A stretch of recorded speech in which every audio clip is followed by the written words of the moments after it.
everyone, welcome back to my channel. My name is Reni. Thank you so much for taking your time out of your busy day to watch this video.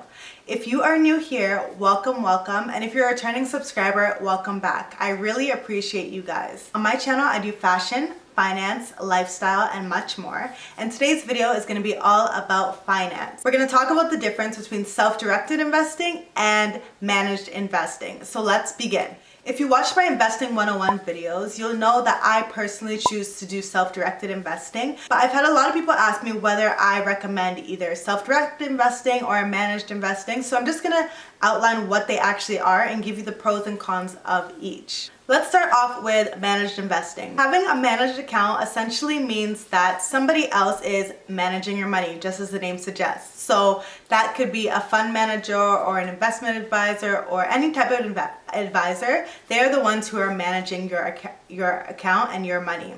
On the other hand, there is self-directed investing where you personally manage your money and you do all the investing for yourself. So let's go into managed accounts. So with a managed account, as I said, someone else is managing your money for you. So the first type of managed account that I'll talk about is mutual funds.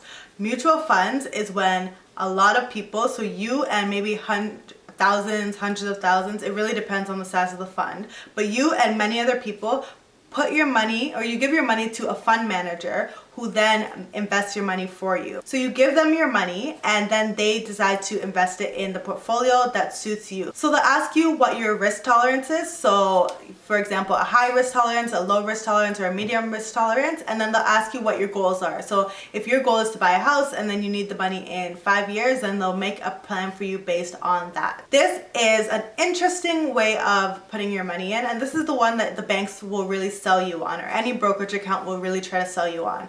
The reason that they're trying to sell you on it is because this is one of their products and they get paid based on you giving them your money. The good thing about this is that you can start with a very small amount of money. So for example, a lot of the mutual funds that I saw as I did my research were they started at $500. So you only have to put in $500 and you can start investing. That's pretty good. It's not an incredibly large amount, but it's also not some people don't have up to $500, so there are other solutions that may work better for you. But $500 is what you need to start with a mutual fund, and you just put your money in and then they invest it on your behalf. So the downfall about this is that because someone else is doing the work and managing your money for you, you have to pay that person. So there are fees associated with a mutual fund. That's not a huge deal, but it can add up over time. What you need to look for in a mutual fund is what the fee actually is. So that is based on the MER, which is the management expense ratio, and that ratio is it basically is how they determine how much they're going to charge you. The MER covers the management fee, the operating expenses, and the taxes that you pay on both of those too. So it can get a bit expensive, and the thing is that the manager takes out their money before you even get paid. So before you get any money, that fund manager has taken out their cut. If you have an increase of 6% in your portfolio, they may take out their whatever, it may be 1%. So you are losing money, but of course you're paying for their services. I personally do not use mutual funds, but I know that many people do, especially when you're first starting off. You can just give your money to someone else to do it for you.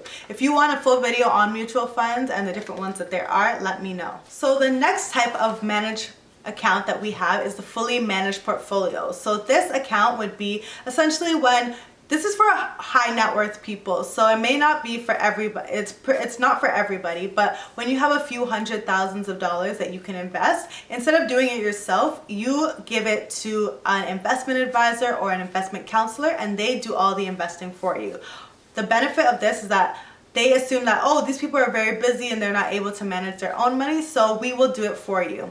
Obviously, there's another fee associated with this. These investment advisors will do discretionary portfolio management where they use their different processes to create a portfolio for you.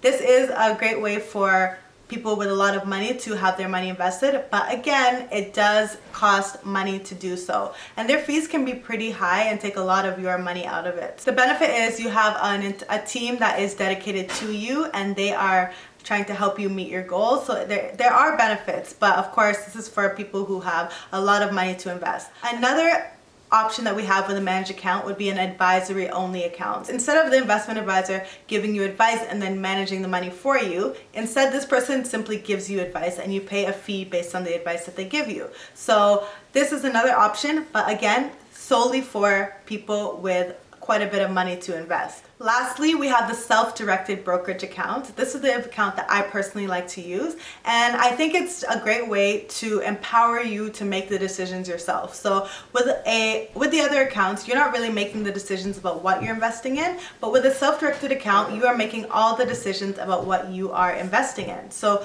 you get to choose every single stock that you put your money into, whether it's an ETF or a stock, and then you get to make all the trades. So you use the trading platform from whichever brokerage account you choose, and then you put that money into stocks. I realize that this can be a bit nerve-wracking because you feel like you may not have all the information, but with proper research and planning, and by watching my videos about Investing 101, you can learn how to make sound investments that won't cost you a lot of money or make you lose money in the long term. Of course, there is risk with everything, and I'm not a financial advisor, so if you have questions, make sure you reach out to your financial advisor. My goal really isn't to sway you on whether you should do mutual funds or self-directed investing. I really just think that you need to be informed before you make your decision and then make the right decision for you.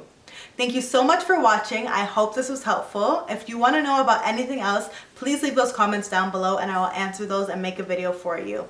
Thank you so much. Bye.